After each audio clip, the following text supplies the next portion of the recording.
जय श्री कृष्णा। राधे राधे। आप सभी का दिन शुभ हो। आज हम सुनेंगे सीता नितनेम की कहानी। सीता नितनेम की कहानी। इस कहानी को सीता माता कहती थी और प्रभु श्री राम सुना करते थे। एक दिन श्री राम भगवान को किसी काम के लिए बाहर जाना पड़ा तो सीता माता कहने लगी कि मेरा तो 12 वर्ष का नितनेम है, अगर आप बाहर जाएंगे तो मेरी कहानी कौन सुनेगा, मैं अपनी कहानी किसे सुनाऊंगी। तब श्री राम ने कहा कि सीते, आप कुएं की पाल पर जाकर बैठ जाना और वहां पर जो भी स्त्री आए पानी भरने, आप उन्हें अपनी कहानी सुना देना। सीता माता कुएं की पाल पर जाकर बैठ गई। तभी एक स्त्री आई। उसने रेशम की जरी की साड़ी पहन रखी थी और सोने का घड़ा ले रखा था। सीता माता उसे देखकर कहने लगी, बहन मेरा 12 वर्ष का नितनेम सुन लो। पर वह स्त्री बोली कि मैं तुम्हारा नितनेम सुनूंगी तो घर पर मेरी सास मुझसे लड़ेगी और मुझे घर जाने में देर हो जाएगी। इसीलिए उसने कहानी नहीं सुनी और अपने घर चली गई। लेकिन उसके घर जाते ही उसकी रेशम जरी की साड़ी फट गई, सोने का घड़ा मिट्टी का घड़ा हो गया।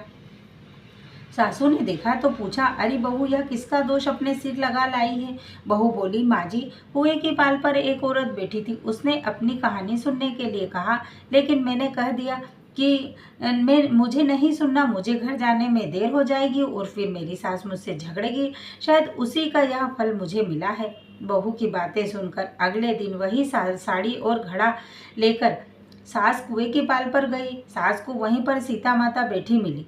सीता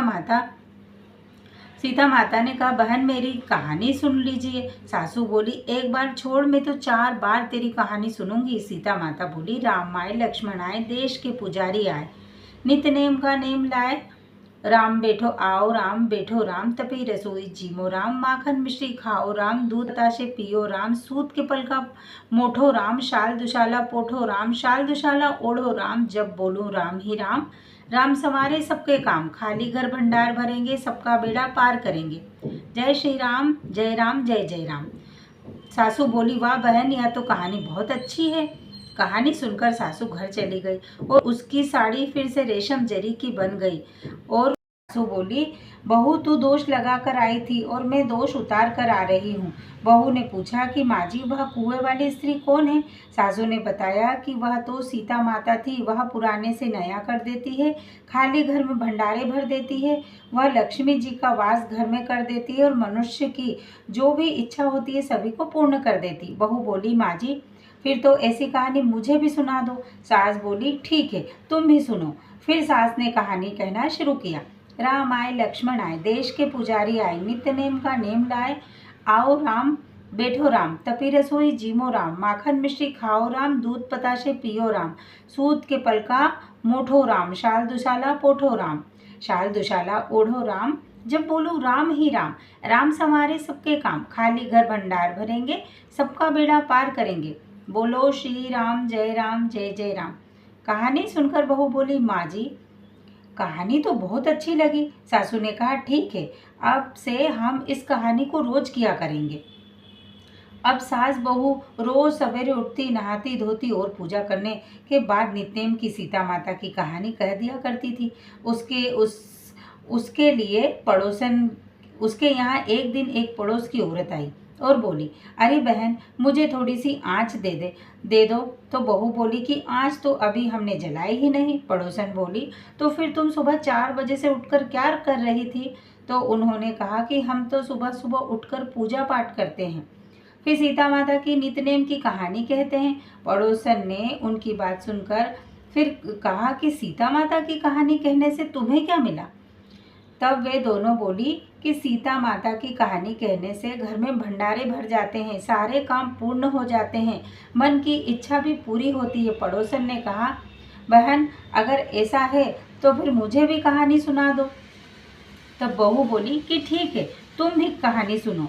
लो, राम आए लक्ष्मण आए, देश के पुजारी आए, नेम नित्य नेम का नेम लाए, आओ राम बैठो राम, तपी रसोई जीमो राम, माखन मिश्री खाओ राम, दूध बताशे पियो राम, सूत के पल का मोठो राम, शाल दुशाला पोठो राम, शाल दुशाला ओढ़ो राम, जब बोलो राम ही राम, राम संवारे सबके काम, खाली घर भंडार भरेंगे, सबके बेड़ा पार करेंगे। जय श्री राम, जय जय राम, जय श्री राम। पड़ोसन ने इस कहानी को सुना तो कहने लगी, बहन यह तो बहुत ही अच्छी कहानी है। अब हम भी किया करेंगे। पड़ोसन भी नित्नेम सीता माता की कहानी कहने लगी। कहानी कहने से सीता माता ने पड़ोसन के भी भंडार धन के भर दिए। देखते ही देखते अब तो पूरे मोहल्ले में नित्नेम की कहानी चल पड़ी।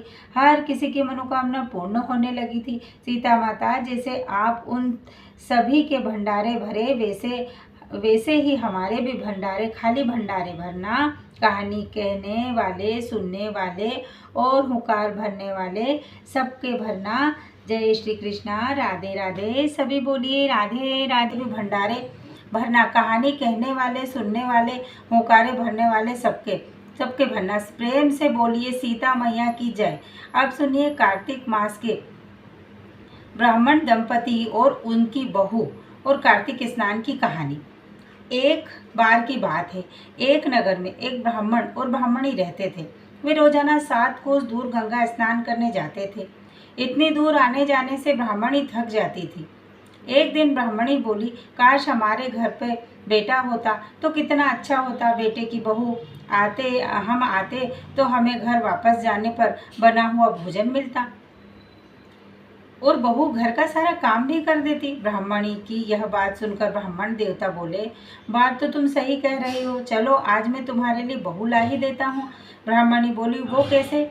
भला ब्राह्मण ने कहा कि तुम एक पोटली में आटा डालकर उसमें कुछ मोहरे रख दो। ब्राह्मण देवता ने कहे अनुसार ब्राह्मणी ने पोटली बांध दी और पोटली लेकर ब्राह्मण देवता चले गए। वह अभी कुछ दूर ही गए थे कि उन्होंने नदी के किनारे बहुत सी सुंदर लड़कियां खेलते हुए देखी थी। वे रेत में घर बना रही थी और बार बार तोड़ रही थी। तब उनमें से एक लड़की कहने लगी कि मैं अपना घर नहीं तोड़ूंगी, मुझे तो रहने के लिए घर चाहिए। लड़की की बात सुनकर ब्राह्मण देवता मन ही मन सोचने लगे कि बहू बनने के लिए तो यही लड़की सही रहेगी। जब वह लड़कियां घर वापस जाने लगी तो ब्राह्मण ने उसी लड़की के पीछे पीछे जाकर उसके घर तक चले गए जिसने अपना घर नहीं तोड़ा था। और ब्राह्मणी ने उससे कहा कि बेटी ब्राह्मण ने उस लड़की से कहा कि बेटी, अभी कार्तिक मास चल रहा है, इसीलिए मैं किसी के घर भोजन नहीं करता हूँ। मैं आटा लेकर आया हूँ, तुम अपनी माँ से पूछो तो जरा, क्या वह मेरे लिए आटा छान कर 4 रोटियाँ बना देगी? यदि वह मेरा आटा छान कर रोटियाँ बनाएगी तो ही मैं रोटी खा सकता हूँ। लड़की ने भीतर जाकर अपनी माँ से सारी बात कह दी। माँ ने कहा, ठीक है, जाकर बाबा से कह दे कि वह अपना आटा दे दे तो मैं रोटियां बना दूंगी। जब लड़की की माँ आटा छानने लगी तो आटे में से मोहरें निकली। वह सोचने लगी कि जिसके आटे में मोहर है उसके घर में कितनी मोहरें होंगी। उधर वह ब्राह्मण देवता जब भोजन करने बैठा तो लड़की की माँ ने कहा, बाबा, क्या आप अपनी लड़की की सगाई करने जा रहे हैं? ब्राह्मण ने कहा, मेरा बेटा तो काशी में पढ़ने गया हुआ है, लेकिन यदि तुम कहो तो खाट कटारे के साथ विवाह करके तुम्हारी बेटी को मैं अपने साथ ले जाऊं। लड़की की माँ बोली, ठीक है बाबा। और फिर खांड कटोरे के साथ अपनी लड़की का विवाह करके उसे ब्राह्मण देवता के साथ भेज दिया। अब ब्राह्मण ने घर आकर कहा, रामू की माँ, दरवाजा खोलो, देखो तो मैं तुम्हारे लिए बहू लेकर आया हूँ। ब्राह्मणी बोली, पूरी दुनिया तो ताने मारती है, अब तुम भी ताने मार लो, हमारे तो कोई बेटा नहीं है, तो भला बहू कहाँ से आएगी? ब्राह्मण ने कहा, अरे भाग्यवान, दरवाजा खोलकर देखो तो सही। जब ब्राह्मणी ने दरवाजा खोला तो सामने बहू खड़ी थी। उसने बहू का प्रसन्न मन से स्वागत किया और खूब आदर सत्कार किया। भीतर ले गई। अब ब्राह्मण और ब्राह्मणी स्नान करने जाते तो बहू पीछे से सारा काम करके भोजन बनाकर तैयार रखती। वहाँ उनके कपड़े धोती, रात को पैर भी दबाती थी। इस तरह काफ़ी समय बीत गया। ब्राह्मणी ने एक दिन अपनी बहू से कहा कि बहू, तू कभी भी चूल्हे की आग बुझने मत देना और मटके का पानी ख़त्म मत होने देना। लेकिन एक दिन चूल्हे की आग बुझ गई। तब बहू भागी भागी अपनी पड़ोसन के घर गई और बोली, मेरे घर में चूल्हे की आग बुझ गई है, मुझे थोड़ी आग चाहिए। मेरे सास ससुर सुबह 4 बजे से गए हुए हैं स्नान करने, वह थके हुए आएंगे, इसीलिए मुझे उनके लिए भोजन बनाना है। तब पड़ोसन बोली कि तू तो बावली है, ये दोनों तुझे मिलकर पागल बना रहे हैं। इनकी कोई संतान नहीं है, कोई बेटा नहीं है इनका। बहू बोली दीदी ऐसा तो मत बोलिए, आप इनका बेटा तो बनारस काशी पढ़ने गया हुआ है। तब पड़ोसन ने कहा कि यह तुझे झूठ बोलकर लाए हैं, इनका कोई बेटा नहीं है।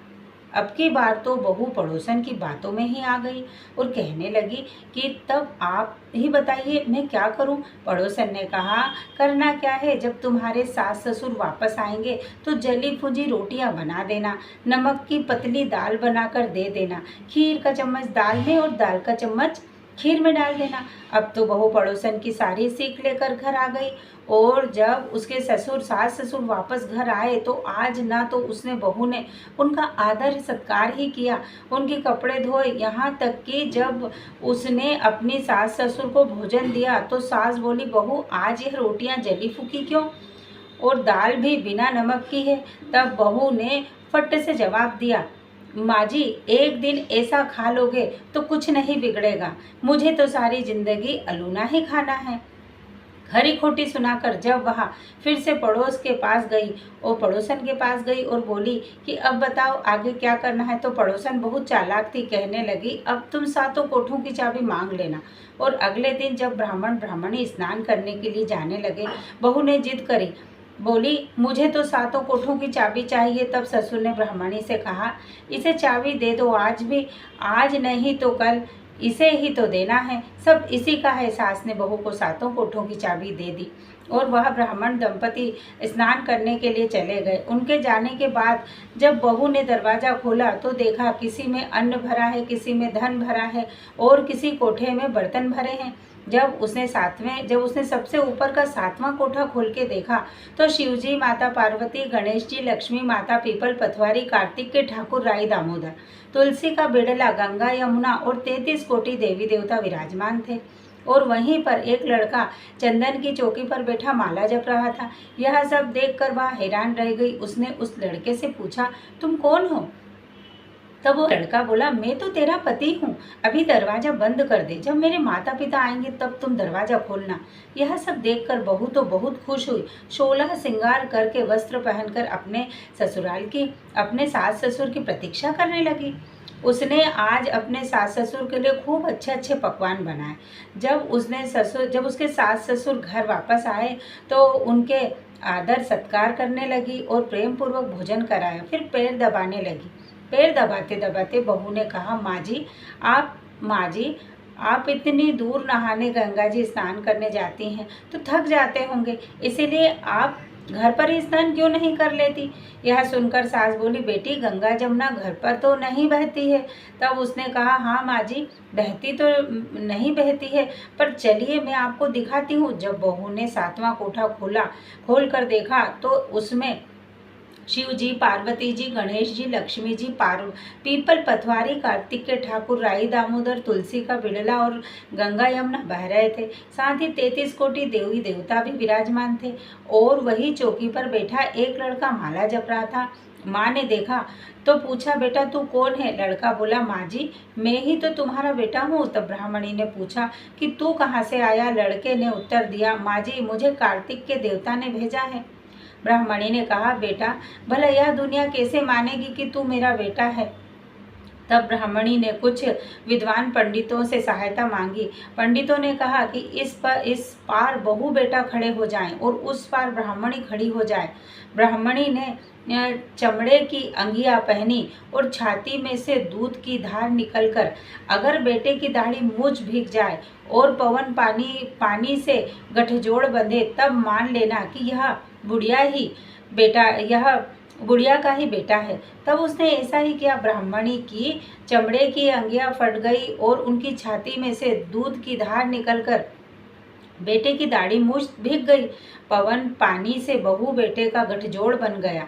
यह सब देखकर ब्राह्मण और ब्राह्मणी की खुशी का कोई ठिकाना नहीं रहा। हे कार्तिक के ठाकुर जैसे ब्राह्मणी और ब्राह्मण के बहू बेटे दिए वैसे सबको देना। कार्तिक मास की कहानी कहने सुनने और हुंकार भरने वाले सबके ऊपर अपनी कृपा बनाए रखना और सबकी मनोकामना